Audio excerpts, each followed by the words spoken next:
You know what time it is, no matter where you've been. So let's do it again. Listen up and let the sun shine in. We've got soul training. Time to practice what you preach. Ooh, yeah. Yes, we do. We've got soul training. And here's Daniel, Alan, and Joe. You know, in order to be part of the soul training family, you have to have a nickname. Like, you know, everybody knows Joe as Big Show. You're the face. Your nickname's the face of. And that's kind of a Yogi Bear, I think. Well, I didn't know that's how it worked, and I was adamantly opposed to Big Show. You've but no embraced it. kidding, people like it's stuck. People call me. I've seen people in the grocery store. What's up, Big Show? You got called Big Show from the pulpit the other day. Did I really? Yeah, Bart did. He Man, called you. oh man. So Big Show, and then we have Dano, and then Daniel calls me Big Al because he's an Alabama fan, and then sometimes they call me Melatonin Jones. But we have another very special guest with us, Brother TJ Kirk, and I talked to him last night about his nickname, and if y'all are in agreement, I really like, because I didn't grow up watching wrestling. You know, as I didn't grow up as the Ivy League people would say, watching wrestling. I grew up watching wrestling. And, you know, one of my favorites was Dusty Rhodes, the American Dream. So we've got TJ Kirk, the American Dream. That's what I here with us today. All right. And so we have a very special guest. And TJ, if you don't mind, if you would kind of kick us off by telling us anything you want us to know about your journey in life as a professional, as a father, as a Christian. You know, I always challenge, I'm a school teacher too, and I always challenge our kids to think about where have you been, where are you going? So if you want to kind of answer those three questions, and we'll jump in right into our podcast. Well, I'll tell you, I am able to pinpoint the fork in the road that changed everything. And it was Freed-Hardeman University. I did not know Freed was affiliated with the church. I just knew that my aunts worked there. And so my mother said, when you graduate high school, that's where you're going. And so without any knowledge of what it was, I went there with my mind made up that I'm going to drink alcohol for the first time, and I'm going to do all the things that kids do when they go to college. But I ended up at Freed-Hardeman. That's the wrong place for it. And it was that fork in the road where that stuff could happen, but you had to look for it. And the peer pressure was to do right than to do wrong. And I met good people. And I see that moment as the fork in the road that probably led me here. And so I'm thankful for the university. I'm thankful for the people that I met there. I'm thankful for the opportunities it presented as far as being able to work in Chester County as a teacher, as a coach, as an administrator, and ultimately leading to being a vice president at the university 20 years exactly after the moment I walked on campus as a freshman. And so that's me in a nutshell. I've been married for 16 years. I've got two beautiful girls, Chloe and Kennedy, and they are my life right now. And so just keeping them alive is a full-time job. And so far, so good. How long have you been at Freed? I started in June. Okay. I'm not real good with numbers. You said 20. I was thinking, I just had to digest all that for a second. So you've been on staff for 20. I'm sorry, since June, coming up on 12 months. See, Alan, are you in the same room? Yeah, well, I was never identified as gifted and talented. I know that shocks you when it comes to math, but yeah, I was having to digest all that. TJ, I'll tell you something real quick. Doesn't matter at all, but if your aunts happen to listen to this, I was talking to my wife because my wife and TJ were schoolmates together at Freed. And my wife told me she always thought your aunts were the sweetest, kindest, prettiest ladies she had ever seen. She was just going on and on about them this morning. Yeah, they're beautiful people, and they really set the blueprint. Because after going to Freed and seeing what they did to find success, they laid it out, and so it's just following the blueprint they made. I was curious. So I'm curious now about your aunts. What were their roles there at Freed? So right now, Dr. Sharon Cypress and Dr. Karen Cypress, Dr. Karen Cypress works in the Memphis campus. She primarily oversees special education. And Dr. Sharon Cypress is the Dean of Education. And so she oversees the whole education department and has been doing a great job. And again, it showed me the ropes and let me know what it takes to be successful and the hard work that's involved. Did you follow the special education path? I did not. My wife is a special educator. That's why I did a fist bump or fist pump when you talk about your aunt. I've been a special ed teacher for 28 years. Hey, I knew I liked you. Thank you. I thought it was the chocolate chip cookies. Well, no, as an administrator, you have to have good special ed teachers who love their job, don't look at it as anything less than, and are still able to meet the students' needs Where they are. where they are, but have expectations that will not allow them to just lean on their disability. And so finding people who are willing to go in and have those hard days and do the job nobody else wants to do, but show up every day and do it, you get my respect all the way through. Well, I connect, with special ed folks. It's just, I love it. And I started a new passion this year. I started driving a school bus. Oh, man. Oh, Yeah, I love that too. But If you give Alan your number, he will text you about I've got it. I'll text you. You already messed up, TJ. I'm sorry about that. But I'll let I'll kind of get us started off with questions and let you all go. Daniel and Joe send us questions while you're here. Anytime we have someone like you who comes to spend a day or two with us, we like to get all that we can from your insight, your knowledge. Not trying to be selfish and get all your time, but in some ways we value what your experiences, what you think, your perspective, your knowledge, your education, and what you have to offer. So while we got you here, we wanted to tap into that. And so Daniel and Joe, they sent some questions earlier, and I'll just read the first one and I'll let them explain. Before you do, can I tell the listener here? This is kind of a selfish topic for me. Now, I come up with several other topics, but this one specifically, I want to know the answers for Joe, Big Show Joe, if you will, and his family. TJ's got a background in education. I've got young kids that are in public schools. My wife is a public school teacher. So I want to tap into his knowledge on how to be a Christian, how to raise Christian kids in the public schools, and that sort of thing. So that's what our questions are going to kind of go along that line. At least that's the plan. We've veered from the plan before, but that's. And Daniel, he has a unique vantage point in the fact that you're teaching right now at the higher ed, at the post-secondary level, and you've homeschooled your children, but you attended public school. Am I right, or am I not right? I did mostly. I did a little bit of homeschool also, but mostly public school. Had a year in there of Christian school. My kids have been similar. And, we're talking about special education. My daughter has special education, so I appreciate teachers from the perspective of a parent and understanding what they mean to my daughter. wow. Having those advocates to help them. But I'll let you all ask TJ your questions then. Hey, I sent them to him, so I didn't want him to be caught off guard by questions, so I'll let you all ask whatever your questions. Well, then why don't we do this, Daniel? I asked 2, and then you asked your 2 in our group text. Why don't I go first, and then you go? That sounds like a plan. Okay. So the first one that I had, TJ, do you have any tips for students to maintain their faith in school while it's being tested more and more? Now, I don't want this to be an attack on public education. Mm-hmm. Like I said, you came from public education recently as an administrator. Alan works in public schools. My wife works in public schools. There are wonderful people that work there. Mm-hmm. But it seems like as a culture, things are different than they were when the 4 of us were coming up. Right. And so do you have any tips that maybe my son, who's a new Christian, what can we tell him? How can we help him to maintain his faith in the public school system? Well, I would say the very best thing is to find like-minded friends. And so that's the beauty of a youth group. That's the beauty of having friends from church or even other churches that come together at school.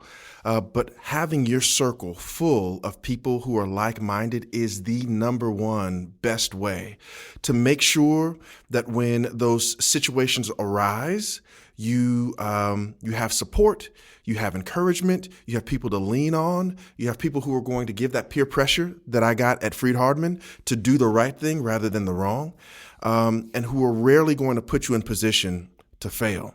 I always like to have people around me that have the same mindset, the same values, and want the same things out of life. And so to me, that is the very best thing that can be done to ensure success and to make sure that we're not strayed or pulled by all of those temptations that come our way in the public school system. It is much easier to walk away from a situation when it's 5 of us walking away from it. Right. Than it is for one. It is easy to stand up for the right thing when I'm standing with my brothers and my sisters in that than when we're all alone. It's easier to compromise when it's just me than when it is me and others. And so having like-minded friends at that school is probably the best thing. Okay. That's great. That's a great answer. It is. That's a big question. That is a big question. And it's something that weighs, I know it weighs on me as a father, so I'm guessing it weighs on And other folks out there just as hard as it does on me. I'm glad you prefaced your question with it's not an attack on public school. And I'll get into my struggle at the end because I've already talked way too much. You didn't ask a question on our group text. I know I sent one to him individually at the very end. Surprise. But with public school, I was able to educate myself out of poverty with not on my own, but with the help of a lot of people. So you're right. I mean, there's a lot of great opportunities that exist in public school, but I'm already seeing that there's also a lot of danger. Now, I think my children came through public school okay, but because what he said is they had some like-minded friends, church, family, generational Christianity, those things. But I worry about all the kids who don't have that they got to buy everything that public school is selling. Yeah, and I don't know if it's you that's been saying a lot that used to people expected the school systems to educate their children. Now it's more help raise. Help me raise I gleaned that phrase from Jamie Vollmer. I'll tell you a great story off air about him. But he can't. That's his phrase. He said the last 100 years we used to say, help educate our children. Now we're saying help us raise our children. So in my mind, because of that, if we want to raise Christians, young Christian men and women going up through their education, we have to be the ones raising them. Absolutely. Parents and children have the voice. Staff don't have the voice. Right. Okay. All right. Well, we'll go on to number 2 for me. And this is one from my wife. And I hope we're not this question isn't too narrow, because I think it would help anybody, any adults out there, maybe in their work too. But my wife had asked this about how can educators be the light legally? How can they share their faith while keeping their jobs? And like I said, all of us, everybody's got jobs, everybody's got a boss. And different companies are more, we'll give you a little more leeway with that. I know my brother used to be able to have Bible studies at the place he worked, but not everybody will allow that, So what suggestions do you have about specifically educators sharing their faith and keeping their jobs? Well, I'll tell you, there's a way to do it, and I've seen some be very successful with it. And it really goes back to our example. In the way that we live and the way we let that light shine in our lives, if we're doing it consistently and out in the open, our students and our peers will notice something's different. Don't quite know what it is, but he's kind, he speaks, he's patient, he's got all those fruits of all that fruit of the Spirit being on display. And so sometimes they'll ask, why are you doing that? And you can have an opportunity to explain at that point. But there are other key terms that you can just drop off for free.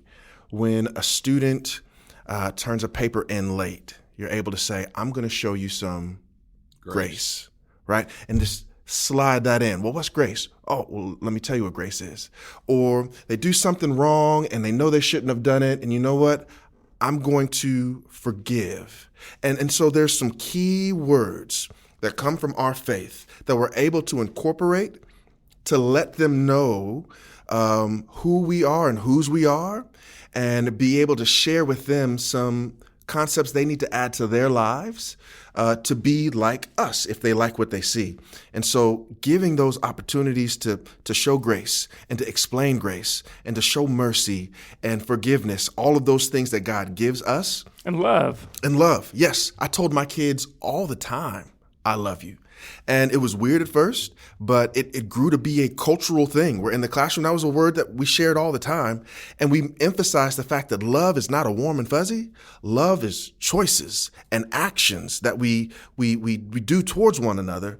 And again, that gives an opportunity for me to share where my definition of love comes from, more so than the Hollywood romantic, warm and fuzzy, chocolates and flowers type love that a lot of them have in their minds. And so the two things that I emphasize as an educator in a public school system is to strive to be an example.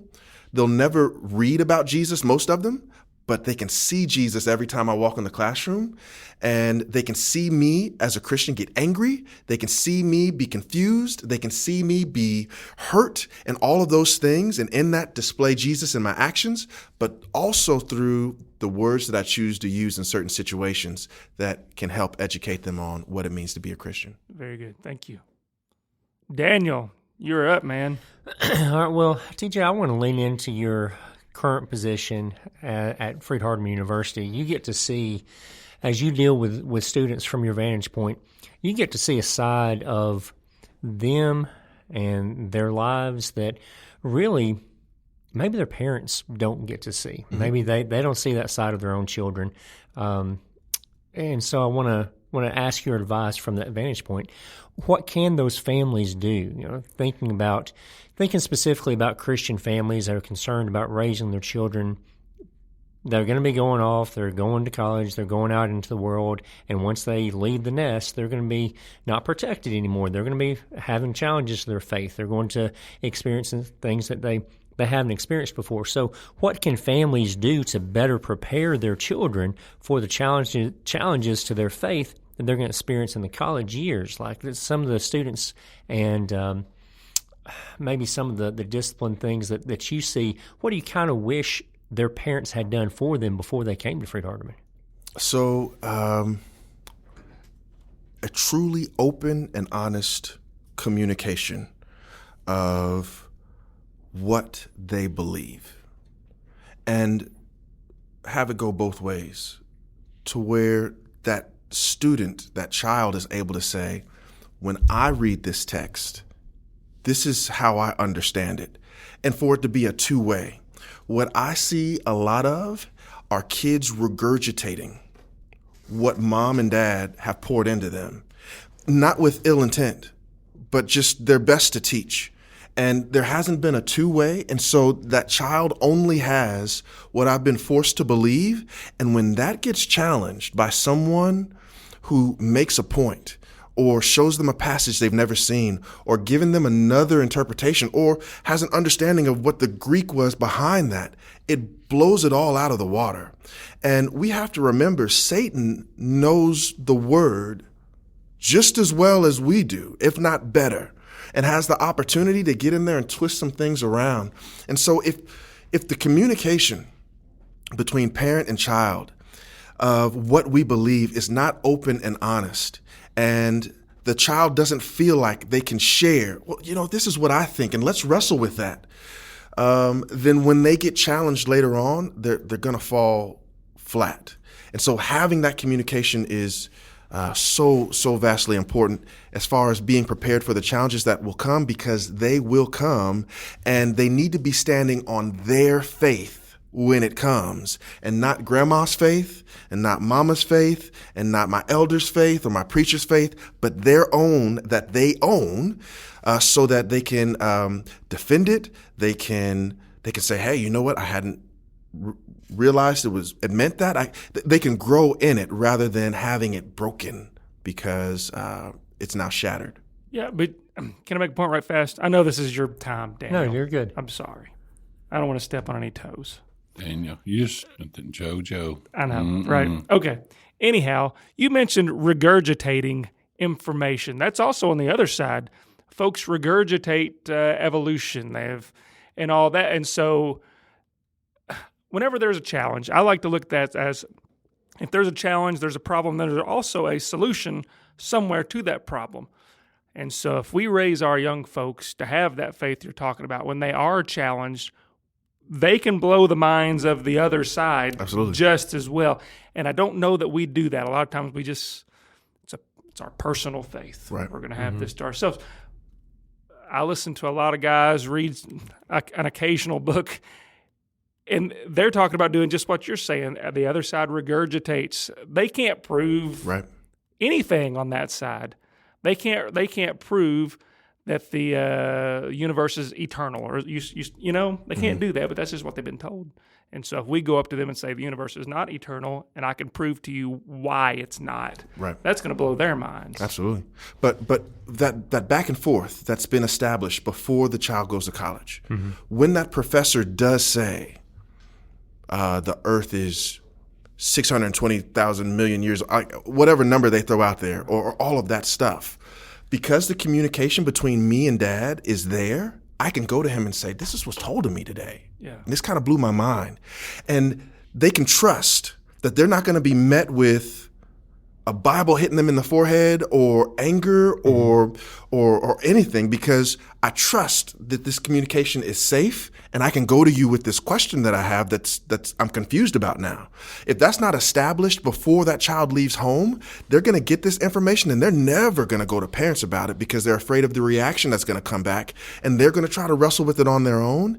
And a lot of times that doesn't go well. And so having that freedom to discuss and wrestle with before the child leaves home is so very vital for them overcoming those challenges. That's a great point, and it reminds me of a text that was recently shared with me. This was from a current Freed-Hardeman student that was sent to their father, and they said, I just want to thank you because sometimes I forget how fortunate I am to have grown up with the best possible Christian example. I appreciate the way you raised me, but I also appreciate how you allow me to form my own opinions and discuss them with me without judgment. You have the unique ability to educate without forcing your beliefs and making it seem like the only thing. Not everyone can do that. I'm just very thankful to have you there to answer all my questions, but also teaching me to answer them on my own. I love you. Wow. Like, I don't know how a dad gets that and not cry his eyeballs out. Right. Because that. So if we can do that for our kids, they do appreciate it. Right. It makes a difference. Okay, well, similarly, the child has already gone away to college. Our opportunity to prepare them for that has expired. Our time is up. We can't go back and redo that. But how then can families of current college students best provide spiritual support to their children away from home? So this one,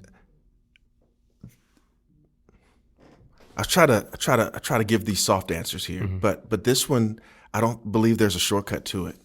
Our young adults today need authenticity.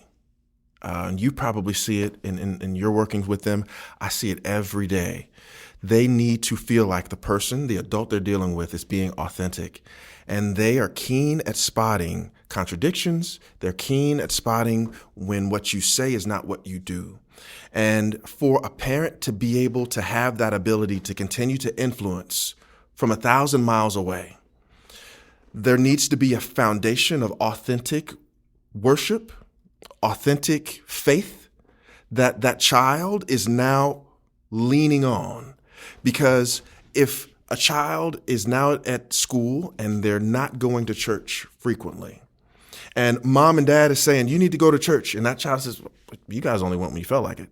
That's a tough thing for influence. And so having that established a relationship again, where not only do they see that your worship and your faith is authentic, but they see that the care is genuine and the relationship is there so that what they say means something. And so I always give this example about my grandma. Back in the day, y'all may not have been a part of this trend, but it was cool to let your pants sag a little bit. And I imagine, I'm looking at the faces and y'all are like, not us, but in my circles. My pants are sagging right now. I don't know about you guys. It was a thing, but my grandma could say, boy, pull your pants up. Yes, ma'am. She had that credibility with you. She had the credibility. She walked it. She talked it. She lived it. And I know she loved me. And so when she said it, it was no attitude. It was no, oh, come on. It was absolutely, what was I thinking? I knew I would see you, so I'm pulling my pants up. And it didn't matter if it was a face-to-face Or if it was 100 miles, baby, you going to church? No, Grandma, I haven't been going. You need to go to church Sunday. Yes, ma'am. Yes, ma'am. And having that is a deal breaker. That person, that their words can motivate you more so than fear, more so than, well, if you don't go, I'm going to take this away. But it's that person who is real, and they love you and they care about you, and those words have that power through the relationship. One thing I think I'm picking up on with your answer there is that it's important as young people are going through those college years, you're transitioning in your relationship with them, and you can't. It's difficult to be authoritarian anymore once they're away at college. Right. Like just the ruling from fear, you do this because I say so, doesn't carry the same weight with a 20-year-old that it did with a 10-year-old. Right. So learning that nuance to come from that place where the caring, the love is recognized, and you're sharing respect, you're showing respect to them, and also expecting to receive respect from them, but it's reciprocal. Absolutely. Yeah. And it's just like our relationship with God. When I was a young Christian, I obeyed because I didn't want to go to hell. And that was the fear there. But with maturity, it's, man, you've done so much for me. I'm going to do this with no problem. It's respect now rather than fear. And I think when that transition is able to happen with parents, they're able to guide and encourage and motivate just as effectively without all the other tactics that were necessary when we were younger. I shared. I don't know if I've shared it on this podcast, but I've shared it with folks we all know. Whenever I went away to college, I had, like you were talking about with your grandma, checking in on you, making sure you're going to church. I got to where I didn't want to wake up early on a Sunday and maybe I'll just go Sunday night this week or something like that. Or maybe I'll go next week. Well, the old joke is you're going to worship at the Box Springs Church. Box Springs Church.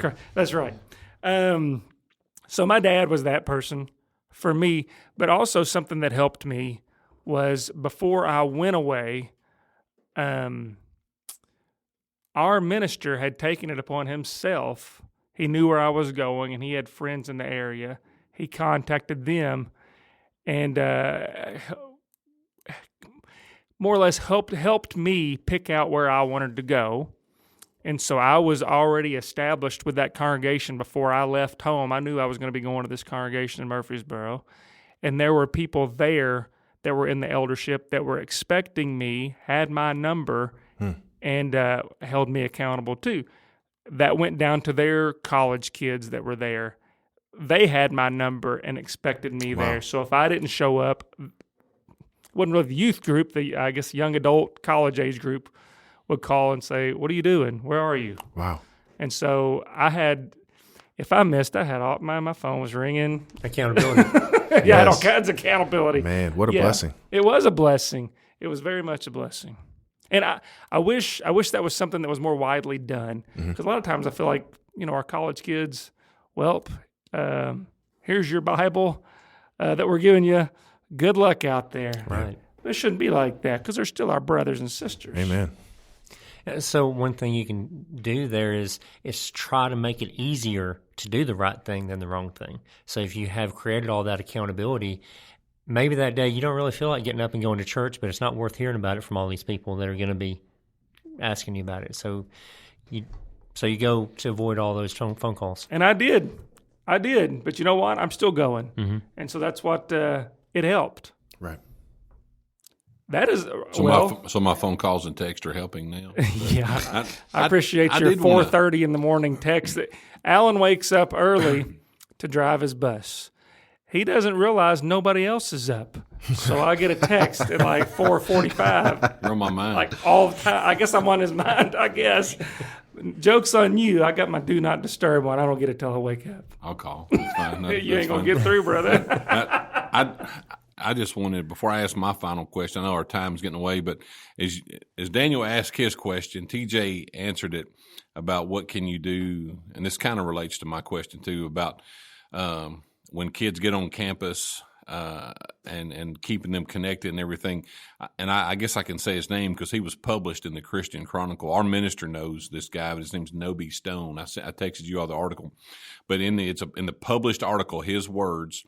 He retired from NASA as a scientist, but he grew up and eventually in the church, but eventually turned agnostic. But he came back. But in the Christian Chronicle article, they has asked a question, and it ties into what you all were talking about. What in your formative years contributed to your agnosticism? He said, my family was very religious. We attended church every time the doors were open and had a family devotion every night. But there was a problem. Bible lessons at church were shallow and irreverent. Questions such as, how do we know the Bible is true, were not welcome at home. Right. And he says, I left for college with many unanswered questions, and new questions arose during my undergraduate years.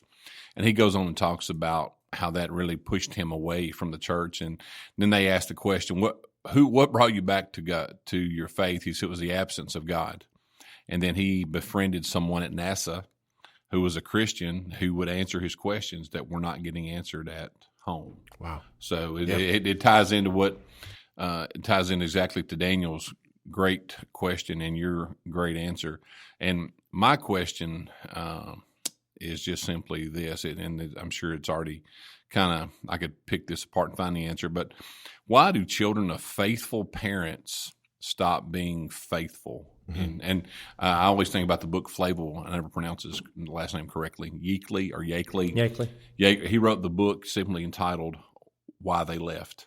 And now he was a statistical person. I'm not. I've already established that I'm not big on numbers, but there's a lot of charts, a lot of research, stuff like that. But he asked that, and that always sticks with me. I've seen people here grow up I did not grow up in the church. I found my faith not because I didn't want to go to hell, but because I wanted to be a part of the fellowship, and I saw the power in Christ and others, and I wanted that too. But why do you think faithful children, our children of faithful or generational families, stray away? That's a big question. There's so many factors involved.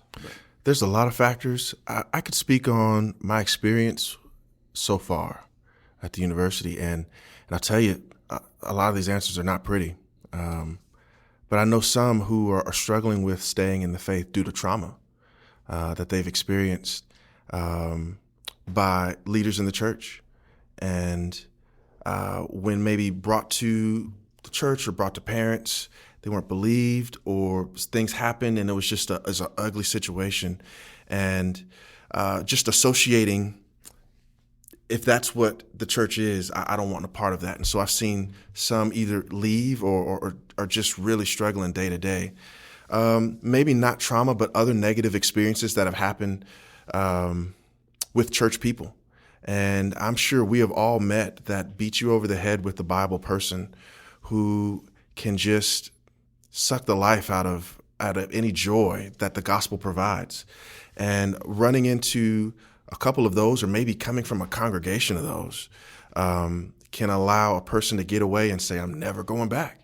And so faithful parents are human beings who do the absolute best they know how. There is no guide for every particular kid, because as I'm coming to learn as a father of two young ones, they're different. They're like so different. And I don't know how they came from the same two people, but they're different animals, and knowing what works for one doesn't always work for the other. But we have those situations that can just come. And a lot of times the young people that I've talked to have never shared that with their parents. So their parents don't even realize what they've experienced, or the trauma that they have, or the negative thing that someone said to them about their friend that they brought to church and was wearing something that they didn't think was appropriate. And they thought, how ugly of a thing to say to my friend that I just brought. And no, they're not wearing something that a quote unquote Christian would, but they got to get to know Christ first. And so those things happen. And a lot of times the person that did it never thought twice about it, but those things are real.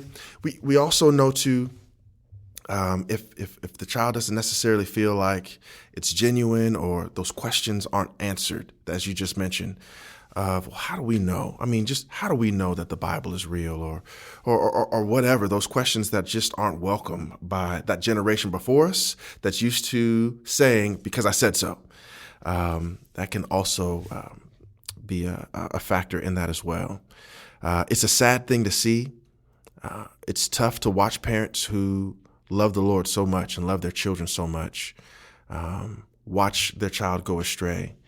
But I think that's partly why the prodigal son stories in the Word. Yeah, you don't give up on them. Right, you don't. And here we're able to see if the father in that story represents God, he was a good daddy. The amazing father is what you said. Right. Yeah. He was a good dad. And so even coming from a good household where there was an inheritance to be had and obviously wealthy and just a good situation, one child said, I don't want this anymore, and went his own way. And so sometimes it's just the person. But as you stated, never giving up hope, always realizing as long as there's breath in the lungs, there's hope for the return. But in that parable, I often like to say, they can come back, but they got to leave the pigs where they are, and making sure that when they do come back, it's true and genuine and all that stuff. But that's to the best of my ability, a great answer. An answer to that very difficult question of why. Luke 15:11 through 32 is actually my favorite parable. That I actually used it in our jail class this morning, and I gleaned your new title instead of the prodigal son is the amazing father. Right. And I pointed out that you notice the father, I know it's a parable, but never sent any aid or assistance. Nope.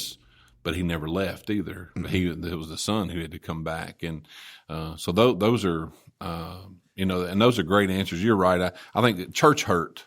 Right. I guess is kind of what when you first talked about. I was thinking about church hurt, and I think I have tremendous love and respect, for our congregations and our elders too. But sometimes I know Daniel is no longer on a church staff. I am, and sometimes that line between employee and sheep kind of gets blurred a little bit. And I, my children have grown up with me the last decade almost being on staff, and we've had to shield them. Mm-hmm. And I've failed at that, right. But we've had to shield them at times from sticky situations, but. Church hurt is real across the board for everybody, but I think that we all need to realize that while we may be on staff or we're not, we're all sheep and kind of those kind of things. But that story, I love that it has the layers on it too, because the older brother left because he felt hurt of favoritism to this kid that did all these things, and so he ended up leaving as well. But the father, being amazing, went out to him too. And counseled and loved on and all of that stuff. And so even situations like that could cause a child from a faithful home to go astray just because of what they perceive to be and what isn't reality. Those are some great thoughts. And we've kind of gotten lost in time here and going over. Big Show's giving us kind of the wrap-up sign here. But it's been time well spent, I think. We could continue this conversation for quite a while. But we want to thank TJ for being with us and giving us an extra part of his time. It's been very edifying, and I appreciate it. Yes, sir. And on behalf of Big Show Joe and Mellotones Jones, we want to thank you, dear listener, for letting us be a part of your spiritual journey today. And we want to thank the elders at the South Green Street Church of Christ for making soul training possible. Amen. And so until next time, keep soul training. Soul training. Time to practice what you preach. Ooh, yeah. Yes, we do. We've got soul training. To learn more, you can email us at soultrainingpodcast@gmail.com, or you can write to us, P.O. Box 503, Glasgow, Kentucky, 42142. That's Soul Training.